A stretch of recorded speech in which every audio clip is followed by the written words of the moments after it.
जय श्री राम, जय माता दी। तो नवरात्रि केवल व्रत और पूजा का पर्व नहीं, यह उस शक्ति, ममता और मुक्ति का उत्सव है जो एक कन्या में समाहित होता है। और जब आप कन्या पूजन करते हैं तो आप साक्षात माँ दुर्गा को प्रसन्न करते हैं। लेकिन क्या आप जानते हैं कि हर समस्या के लिए एक विशेष कन्या का पूजन और भोग विशेष फल देता है। और कुछ विशेष वस्तुएं यदि कन्याओं को भेंट की जाएं तो माँ तुरंत अपनी कृपा बरसाने लगती हैं। तो आइए जानते हैं कन्या पूजन की विधि, उपाय और शुभ भेंटों का रहस्य। सबसे पहले जानते हैं कन्या पूजन की विधि।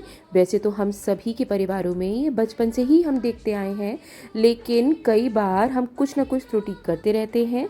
तो जैसे कि समय मध्याह्न कभी नहीं करना चाहिए, यानी कि लगभग 8 बजे से 11 बजे तक का समय सर्वश्रेष्ठ माना जाता है। कन्याएं आपको 2 से 10 वर्ष की ही लेनी चाहिए। संख्या में ये आप कम से कम एक और अधिक से अधिक जितनी आपकी श्रद्धा हो। शुभ संख्या में आप 5, 7, 9, 12, 15 ऐसी संख्या में भी ले सकते हैं। पूजन का स्थान हमेशा साफ सुथरा होना चाहिए। कन्याओं के लिए आपको स्वच्छ आसन भी बैठने का देने चाहिए।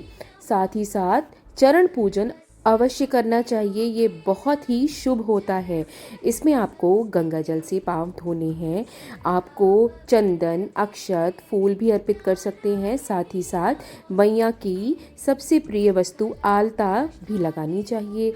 उसके बाद आपको तिलक और आरती यानी माथे पर कुमकुम या चंदन से तिलक करना चाहिए। कई स्थानों पर घी और रोली मिलाकर भी कन्याओं के लगाया जाता है। साथ ही साथ दीप जलाकर उन सभी की आरती भी लेनी चाहिए। और भोग तो आप अपनी सामर्थ्य अनुसार भी कर सकते हैं। वैसे मैया को प्रिय है पूड़ी, काला चना और सूजी का हलवा। साथ ही साथ मैं भी आपको बताऊंगी कि कुछ विशेष इच्छाओं को पूर्ण करने के लिए आप कुछ विशेष भी भोग में दे सकते हैं कन्याओं के लिए। साथ ही आप उन्हें कुछ ऐसी वस्तुएं भेंट करें जिससे मैया शीघ्र ही प्रसन्न हो जाए।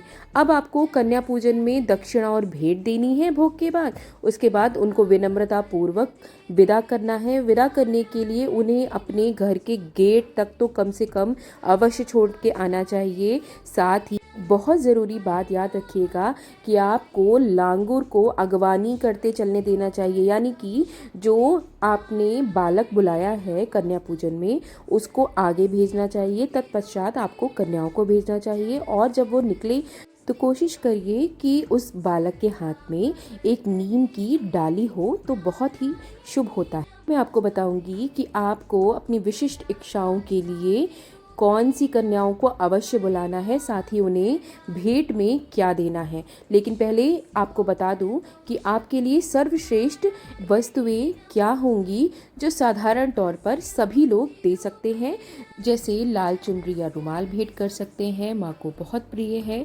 पायल या बिंदी का सेट श्रृंगार सामग्री आप मैया को दे सकते हैं। स्टोरी बुक या स्टेशनरी का सामान आप माँ सरस्वती जी को प्रसन्न करने के लिए दे सकते हैं। ड्राई फ्रूट्स, फल आदि भेंट कर सकते हैं आप माँ की कृपा सेहत के लिए पाने के लिए। खेल की वस्तुएं भेंट कर सकते हैं।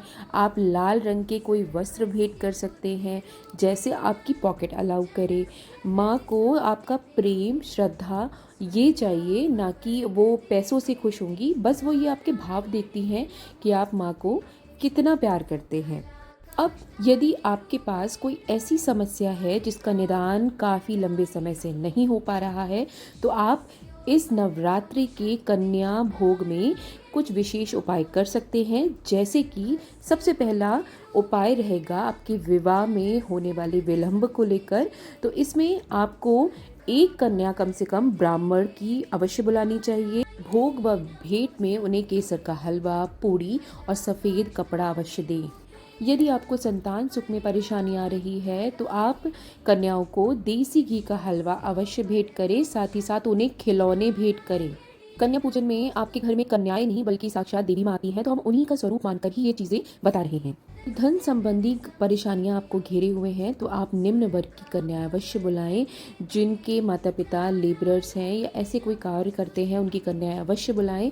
और उन्हें बेसन की मिठाई देना बिल्कुल ना भूलें। चावल और दाल भेंट करें अलग से।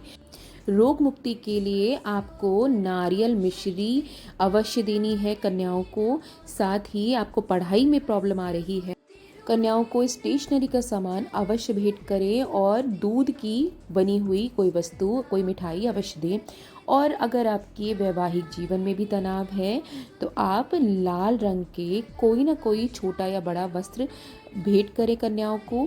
काजल अवश्य भेंट करें। कन्या पूजन में आपको जाति का कोई भेद नहीं रखना चाहिए, क्योंकि ये एक धर्म का ही कार्य नहीं बल्कि एक कर्म भी है। और मैया आपके सभी चिंता और परेशानियों का हरण करे। जय माँ दुर्गा, जय श्री राम।